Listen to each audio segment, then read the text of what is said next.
Hola, en este video veremos las diferentes formas de citar según las normas APA. Iniciaremos con los formatos de citas, la narrativa y la parentética. Dentro de las narrativas podemos encontrar algunas de sus características, que es el autor y el año se incorporan en el texto como parte del párrafo y el año entre paréntesis.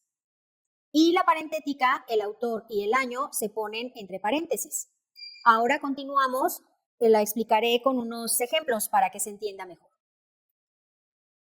Lo primero es definir que la cita textual debe ser fiel y transcribir el texto palabra por palabra de otro autor. Y ahora, el primer caso es la cita textual corta de menos de 40 palabras y en parentética. Es decir, tomaremos el texto del autor colocando al inicio de las comillas y al final de la cita como una característica principal. No se menciona el autor en la narrativa, por lo tanto es una cita parentética, colocando el autor, el año y el número de la página o del párrafo según sea el caso. Continuamos con el mismo caso de cita, pero ahora en el formato de narrativa, el cual consiste en escribir un texto introductorio mencionando al autor, enseguida el año entre paréntesis, la cita entre comillas y al final de la cita entre paréntesis el número de la página o el párrafo, según sea el caso. Ahora pasamos a la cita textual, pero en bloque, es decir, mayor de 40 palabras en forma narrativa. Como podemos notar en el ejemplo, aquí la cita va sin comillas. Se agrega una sangría en el párrafo con alineación a la izquierda y el puntaje debe ser menor al resto del texto. Como ya mencionamos, el formato es en narrativa porque se agrega una introducción mencionando al autor seguido del año entre paréntesis y al final el número de páginas entre paréntesis.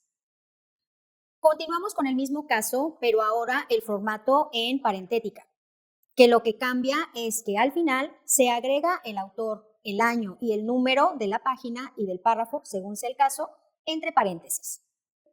Ahora pasamos a la cita con omisión de texto. Esto es que se toma textualmente lo que el autor dice, pero se suprime información que no es relevante, colocando puntos suspensivos entre corchetes. Y el ejemplo es una forma parentética, porque se coloca al final, como vemos en el ejemplo, el autor, el año y la página. Es hora de pasar a la paráfrasis. Pero, ¿qué significa parafrasear? Es explicar el contenido escrito por un autor usando palabras propias. El primer caso que veremos es el parafraseo sin mencionar al autor en la narrativa. Por lo tanto, es una cita parentética ya que se ubica al final entre paréntesis el apellido del autor y el año, omitiendo el número de la página que cuando se hace paréntesis no aplica. Y si en el texto se menciona al autor seguido del año entre paréntesis, tendremos como resultado un parafraseo en narrativa. Finalmente, les mencionaré los lineamientos tanto para cita de figuras y tablas que son muy similares. En las figuras tenemos, por ejemplo, el número de la figura, es con lo que iniciamos. Por ejemplo, figura 1 y se numeran en orden en que se van mencionando en la investigación. El segundo sería el título. Es importante utilizar un título breve pero descriptivo. Y por último, después de la figura tenemos al pie la nota. Se utiliza la nota para describir los contenidos de las figuras que no pueden entenderse solo con el título. Es también aquí donde se utiliza la nota para atribución de derechos de autor. Y ahora veremos en las tablas.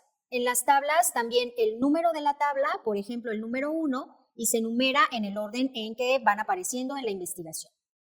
El segundo sería el título. Es importante utilizar el título, como lo dijimos en las figuras, breve y descriptivo. El tercero, en las tablas hay que hablar de un encabezado. El encabezado de las tablas pueden incluir una variedad de encabezado dependiendo de la naturaleza y disposición de los datos. Todas las tablas deben incluir encabezado de columna. Luego viene el cuerpo. Incluye todas las filas y columnas de las tablas, incluida la del encabezado. Y finalmente cerramos con la nota.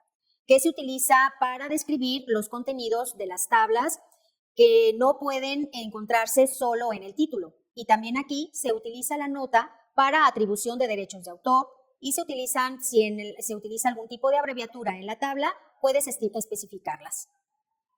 No es un punto obligatorio, pero por lo tanto incluya notas de tablas solo si es necesario. Bueno, con este contenido espero que ahora sí puedas llevar a cabo de manera adecuada la citación de tus capítulos en el documento terminal. Muchas gracias.